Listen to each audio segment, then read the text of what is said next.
Well, good morning, good afternoon, and good evening, whenever you're listening to us, and how you're listening to us. Thank you for making the Sports and the World podcast a part of your day. I'm Ladarius, and in this week's episode, I have a special guest with me. He has a great podcast. Now we have liftoff, all about the New York Jets, and it's here is my buddy Frank. And how are you, man? Good, bro. How we doing today? Good, good, good.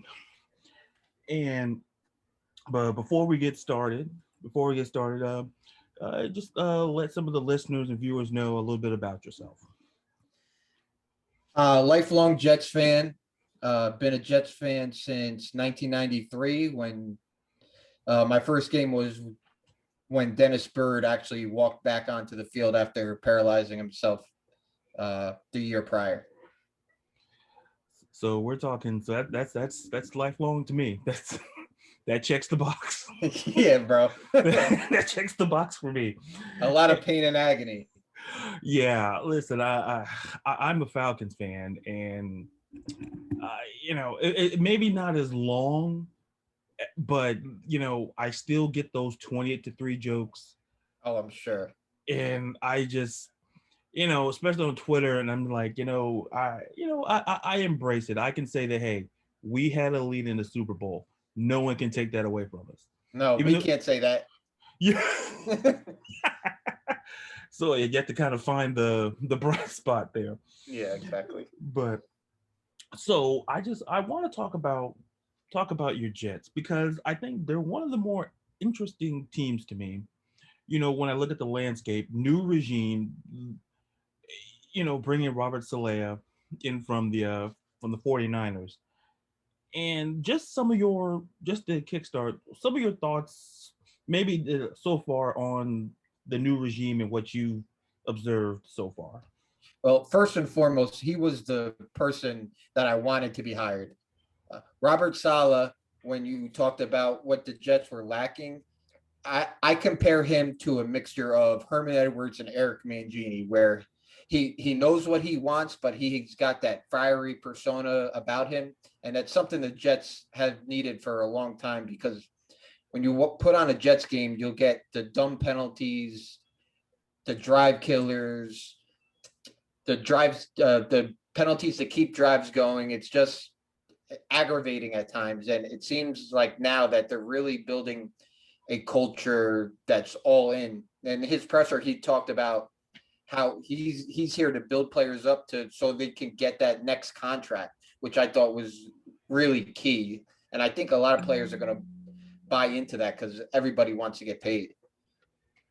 Yeah, and one of the things that really impressed me, I saw a little bit of the press conference, is that he's bringing a new attitude because anytime because the Adam Gase regime, that's the day one of that press conference was kind of maybe a precursor to what we saw in the Adam Gase era. But when I saw the press conference, it just felt different. It felt like we have an adult here. Not saying Adam Gase wasn't an adult, but we have an adult, and so one of the nuances that I do like about the Jets, especially how they're going to look offensively, and I talked about this with my co-host, who's also a Jets fan. So he's not as sold on Zach Wilson as maybe I am, because and before I delve into my thoughts, what are your thoughts on the Jets drafting Zach Wilson number 2 overall? I like Zach Wilson. He's a good football player, but when I was doing my pre-draft breakdowns, I did have Justin Fields as my QB1 overall. I had him higher than Trevor Lawrence. I like the toughness of Justin Fields.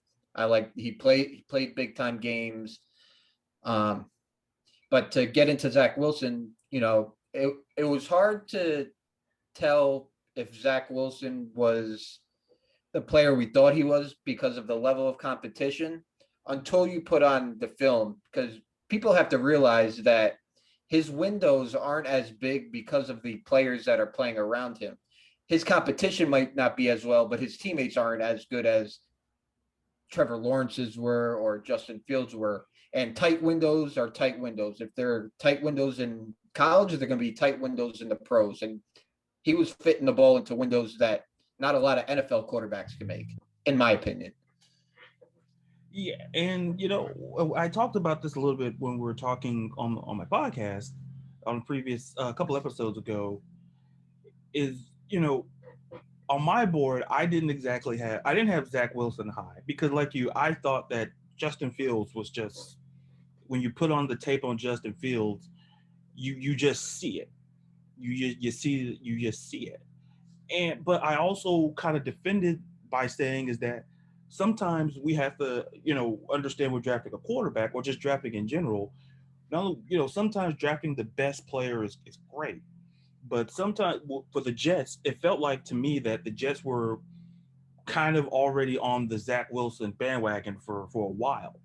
And, barring something that was cataclysmic, they weren't going to go any other way.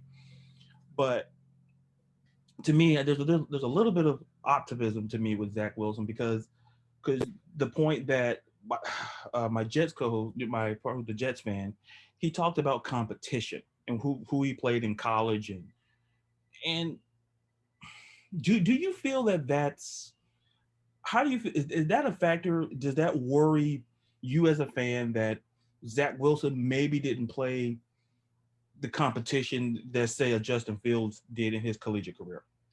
It doesn't. If you look over to Buffalo, you got Josh Allen, and the same talks are made. What I do like about Zach Wilson is I like his moxie. I think his moxie fits in New York well. And from everything that we're hearing from the pressers and the New York Jets beat is that he's a film fanatic. He's been diagnosed with ADHD. I believe Brian Costello reported that. Don't quote me. I could be wrong, but Zach did say that it helps. Having ADHD helps him focus on football solely. There was a video that's been circulating that he went to play golf with his father and he was throwing the routes, his father running routes. And then they went out to dinner and he had his phone out and he's watching film on his phone. So it's good to see that he's a true football player in that sense. And it kind of seems like that's the players that Joe Douglas has targeted in his tenure so far here. Yeah, and you brought up a good point about Joe Douglas. I think that given the stockpile of picks that the Jets have, I think in this particular draft, I think he addressed some needs that when you look around, you go, he was willing to move up. He was willing to maneuver in the draft. He was willing to play that. He was willing to go up and down the board to get who he wants. And to me, when I look at Zach Wilson, before we transition, is that you made the same point that I made when I talk about Zach Wilson. I'm like, listen, Josh Allen played in Wyoming, and listen, that's why I say sometimes you got to focus on the player, and the talent around him wasn't playing with no 4 or 5 star receivers there in Wyoming, and that's kind of applicable to Zach Wilson and BYU. Is that you focus on the talent and you focus on, you just know, okay, this guy has the potential to be a great NFL quarterback. Because I think we do get kind of hung up on who you played in college because, listen, at the end of the day, they don't control who they play. They play whoever's on the schedule. That's essentially in that regard. And shifting gears, speaking of the draft, another move that I did love is getting another offensive lineman for Elijah Vera Tucker from US. I really liked him when I did my draft scout. I really liked him. I don't know he'll play. I think he might play guard. I'm not exactly sure on how that's going to be utilized there, but just your thoughts on how the Jets did in the draft, beyond Zach Wilson. I think the Jets had an A+ draft. When you talk about, they coupled that Jamal Adams trade to move up to get Elijah Vera Tucker in the first round by trading with Carolina. And then in the second round, they're able to get Elijah Moore. And then in the fourth round, you talk about Michael Carter. And then continuing in draft, they get Michael Carter Squared, the defensive back out of Duke. Nas, who's probably going to be playing that weak side linebacker next to Mosley and Jared Davis. I'm really impressed with what Joe Douglas did, and Elijah Vera Tucker looks like he's going to be playing that left guard spot right next to Mekhi Becton. So that left side is going to be really strong for the Jets. Yeah, what I liked about the Tucker is that I'd assume that he would be next to Becton on that left side of that offensive line. It's going to be very, very. If you play in on that side, it's going to be very hard to get through those guys. And to kind of transition defensively, for the Jet, talking about one of the best things that I like about the Jets is that the secondary, even trading Jamal Adams was hard, but my whole theory on that is that I didn't see a situation there where Joe Douglas, they weren't going to pay him. I just didn't see it. So they moved him, got the picks you mentioned, but they still got Marcus May, who I really, really like, because Marcus May, he's from my neck of the woods. So I kind of saw him play around high school. So I saw him play, and then when I see him for the Jets, and I'm like, I think when you're Joe Douglas and you make that move, you felt confident that when you got rid of Adams, you still kind of have Marcus May there. But going back to the Jets defense, where do you see Saleh's imprint? Where are you going to see the imprint on that defense? Oh, you're going to see it on the defensive line right off the get-go. You saw that they brought in Carl Lawson, Sheldon Rankins, Vinnie Curry to go along with Williams, Fatakasi, Myers. That D-line is going to be scary. I believe that it's going to assemble what the 49ers had a couple of years ago. I think they're that good. I think putting Quinn Williams in that one gap with Lawson on the outside, you're going to force offensive coordinators to pick who they're going to double. And I think you're going to see Lawson sack numbers go up. I think you can see Quinnen sack numbers go up. And people forget how good Vinnie Curry is as a defensive end. Yeah, I think people sleep on it because Vinnie Curry for some people is not exactly, it may not be a household name for some people. And I think that's where people kind of sleep on him. But when going back to the defense, and you make a point, that defensive line, you're going to see it there. There will be some resemblance there, because when I look at the Jets, like you kind of, especially last year, I don't necessarily, there were some bright spots there. Maybe not a whole lot of bright spots, but one of the things that I did see is that defensively, if they get the right guy and bring in Saleh, I feel that defense is going to be better, quicker, sooner rather than later, because of, like you say, the impact he had on the 49ers. So my next question is, and this is shifting back to the offense. Now, how do you see Zach Wilson being the day one starter for the Jets season opener? Without a doubt, they had, and this has kind of been Saleh's imprint. He said it even with the corners. He's not going to take reps away from the young guys. So I think you're going to see a young cornerback group, and I think you're going to see Zach Wilson start right out the gate. You talk about all the small things, and on our podcast we call it the aggregation of marginal gains. Getting a little bit better here, getting a little bit better there. You brought in Elijah Moore, Corey Davis, Elijah Vera Tucker. We just brought in the right tackle from Washington. So Connor McGovern, the center, should be better because the offensive line as a whole is better. You got Michael Carter and Tevin Coleman in the backfield to go along with Ty Johnson and Josh Adams and a new offensive scheme. I'm really excited about this new offensive scheme that they brought in. I am too. And I think that's why, and I said it on my podcast, is that I can understand why the Jets went the Zach Wilson route. Because sometimes when we're drafting, I think I kind of alluded to it earlier, it's that you draft for scheme. how does a quarterback fit in this scheme? I'm not saying Justin Fields wouldn't have fit in the scheme because Justin Fields is Justin Fields. But when I look at the things that Zach Wilson can do and potentially bring, I think he fits in well. And maybe, like I say, my my co-host, the Jets fan, not as optimistic on that for various reasons. But I'm more sold on Zach Wilson simply because of the fact that, like you say, he's going to get better, and they're doing little things around him to get better. Because I think, and then I'll throw this question to you: is that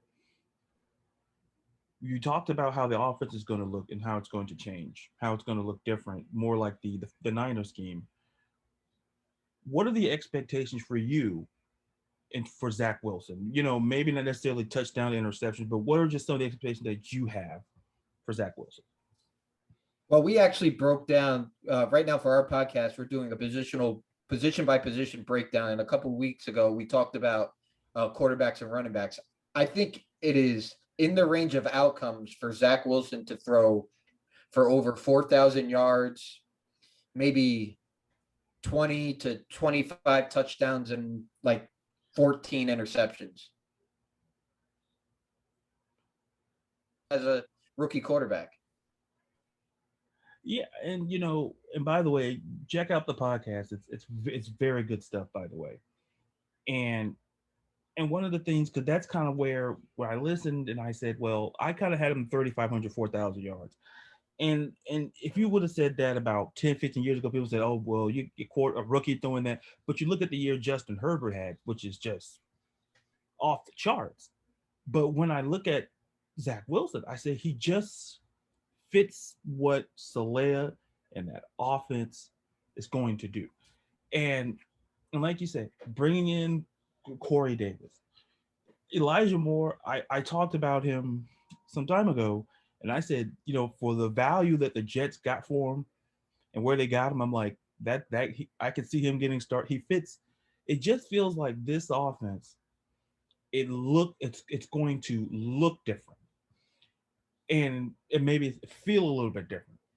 So to kind of go back a little with Adam Gase, what are some of the things that I know I don't want to we could spend 6 hours.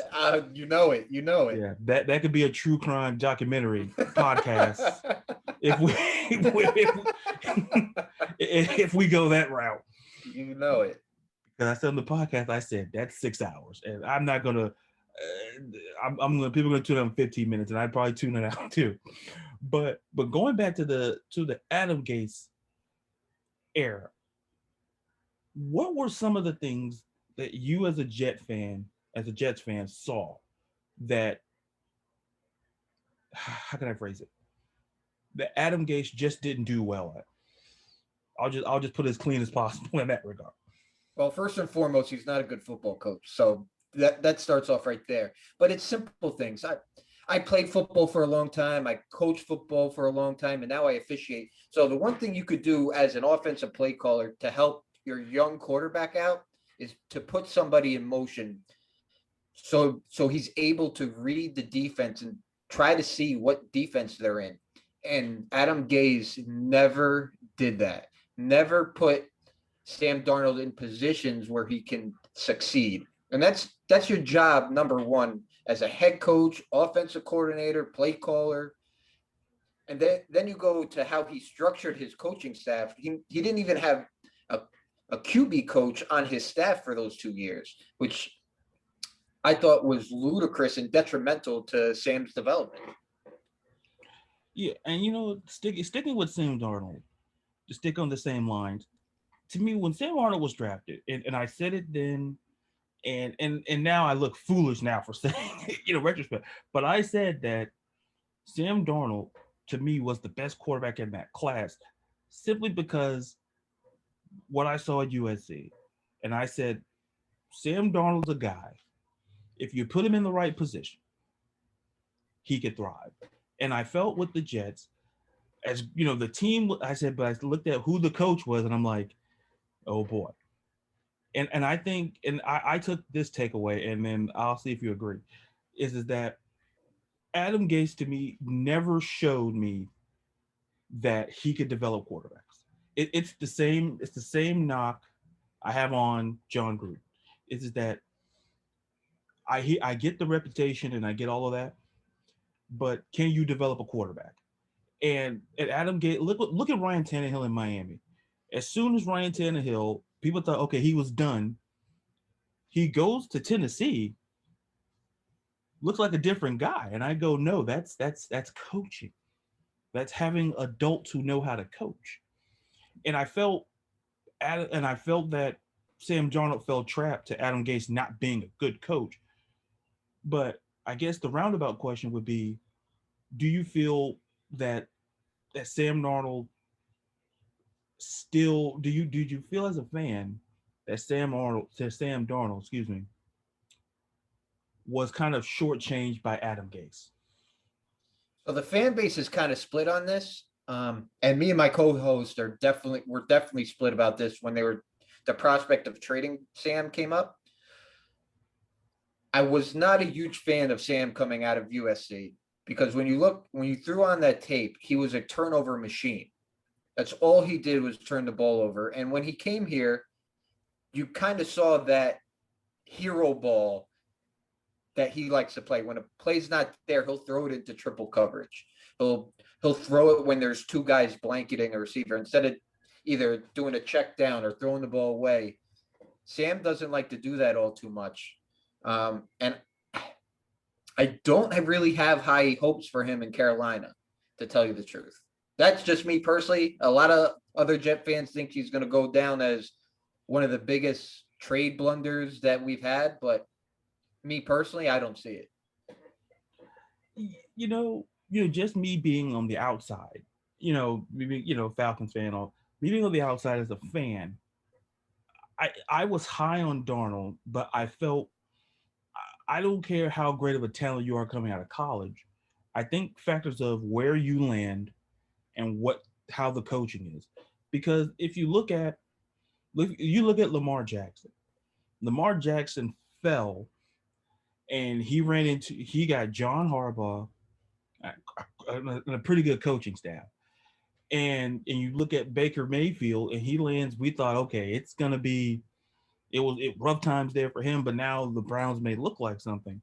And for Sam Darnold, I said, the more I watched him, I kind of faded on him because I say, well, I think it's kind of split. I think that as talented as I think Darnold is, I think that maybe he's just not the guy. He just doesn't fit the Jets.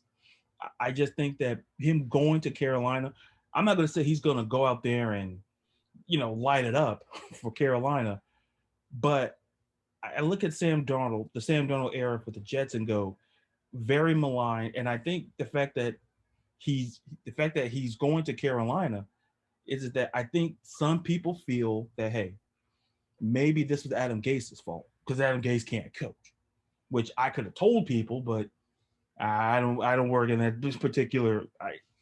But I do hope that he does go there and he does kind of turn it around there. So just a couple more questions here. Going back to the current state of the Jets, I look at the division and I look at the quarterbacks. I look at who's leading. I look at Buffalo. You talked about Josh Allen. Then for the Patriots, you got Cam possibly transition to Mac Jones at some point this season. You got Tua in Miami, and then you have Zach Wilson. Now, I guess the question is, how optimistic are you that the Jets? How long do you think it'll take for the Jets to kind of turn it around? Not saying go to the Super Bowl, turn it around. Like when you look at them and go, they could be a contender. What's the time frame for you there? Well, with the added game, I think the Jets are probably in a point this year that in December, when you see that graphic when we're watching football that says in the hunt, I think the Jets are going to be there in December just because of the culture and the players that they brought in. Like bringing a player like Elijah Moore into here, like there's been comparisons around like the pundits at No Football to Antonio Brown, Tyler Lockett, OBJ.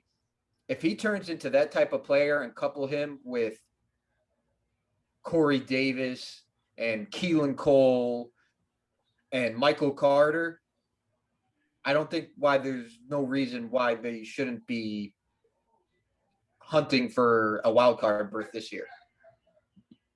That's very interesting. It's very interesting because the Jets are one of those teams. Like I say, I was sold on. They took a sledgehammer and they just knocked it all down and rebuilding. And the pieces that they brought in make it interesting because if you look at the division, I think the only sure thing to me, maybe just me, is Buffalo. To me, it's Buffalo. That's why I can say that's the sure thing. Yep. Anything after that, to me, is interesting because there's question marks, especially when I look at the quarterback situation in Miami and New England. Because I do feel at some point Cam may start the season. Mac Jones is going to take over whenever, depending how the season goes for New England. And I look at Miami, and I think that's the one team I would say is that because they were on the market looking for a quarterback. They're not going to say it publicly, but I think they were because the fan base wasn't necessarily sold on Tua. So this is a big year for Tua, even to kind of show some gain. And then you have the Jets. And I go, if Zach Wilson could be the guy that I think he can be, like I say, my co-host, Jet fan, he's not completely sold on Zach Wilson. But what I told him was I'm sold on the scheme, I'm sold on his fit, I'm sold on the pieces being built around him. Because what the job that Saleh did for the Niners, that's especially defensively. If you bring that to that division, it makes it interesting. And like I say, I think they'll hover around the hunt. They'll be in the hunt simply because I think this team, the way the Jets are being built, they're being built in such a way where they're going to be more physical. They're going to be more. You're going to see different dynamics. So I'm optimistic. I'm kind of in your camp there where they're going to hunt around there. So before I get you off, I have to legal obligation to ask you for a prediction in terms of maybe not necessarily a win total, but how many wins do you see in terms of between how many wins and how many wins do you see them having this season? Probably between 8 and 10, depending how things fall. 8 and 10. You know, that's not bad. I mean, I was sitting back and I was going, I had it at kind of like between 9, 10 area, because I think that it's optimism, and I think for Jet fans, I think it's all about optimism because that Adam Gase guy is no longer there. Yeah, well, when you look about it, there hasn't been this like drastic change of optimism since the Jets brought Parcells in 97. And the Jets went, and I kind of feel like they have a similar team. The Jets went from a 1-15 team in 1996 under Richie Kotite to a playoff contending team in 1997 with Bill Parcells. And then the following year, they went 12-4 and they made it to the AFC Championship game. So I kind of feel like the Jets are in a similar boat with the talent that they have on this team already.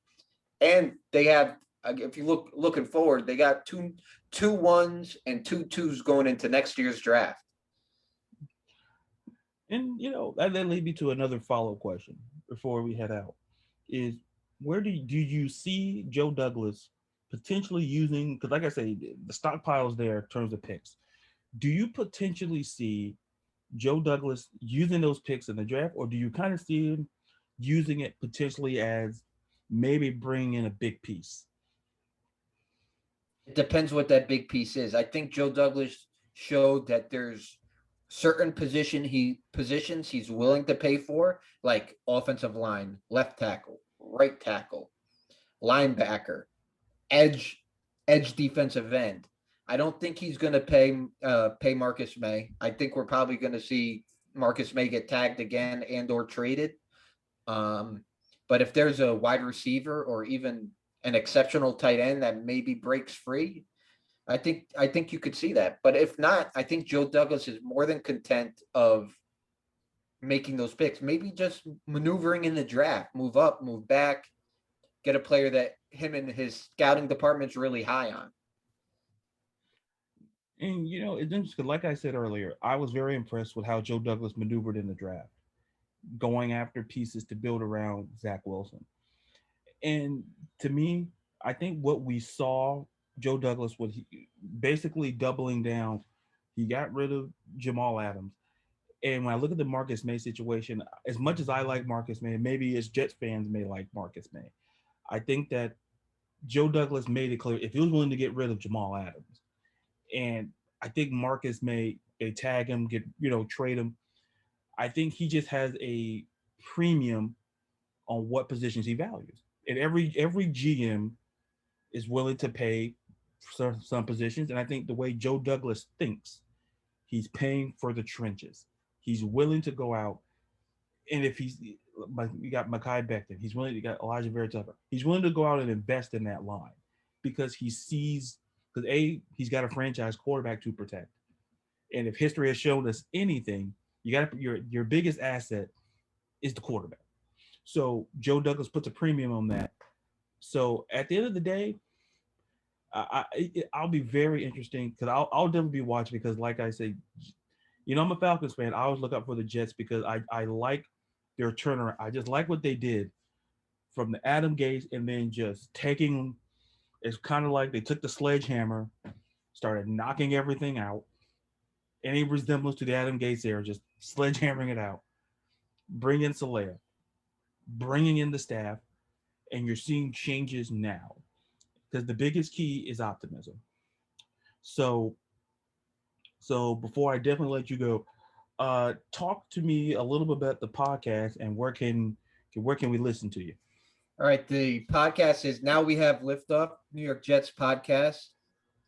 It's on YouTube now. We just have our first episode on YouTube, and you can listen to us on anywhere that you listen to your podcast. Apple, Google, Spotify, we're all there. And so, like I said, once again, if you guys are listening and watching, please check it out because it's good stuff, especially if you're a Jets fan. It's good primo material. And before we go, just remember, just like with the Now We Have Liftoff Jets podcast, you can listen to this podcast, you can listen to this episode and every episode on Apple, Spotify, Google, and wherever you get your podcasts at. So once again, I want to thank you, Frank, for coming on, talking Jets, and I want to say it before we go. I just want to say JETS, Jets, Jets, Jets. There you go. See, you have no idea how long I never said it with my co-host because he's a fan because I was like, no, I have to say it because I'll never know when I get the chance to say it. There you go. You can't forget all gas, no break, though. All gas. Ah, boy. How all gas, no break. The bigger question is how could you not forget that? That's if you forget that, then there's the turntable to go back out and then you can study and come. But but once again, thank you, Frank. And where can we find you on social media? I am Frankie Bots with a Z on Twitter. So once again, I follow him. Great follow. Check out the podcast. And once again, Frank, thank you for your time and talking all things Jets with me today. Thanks, buddy. All right.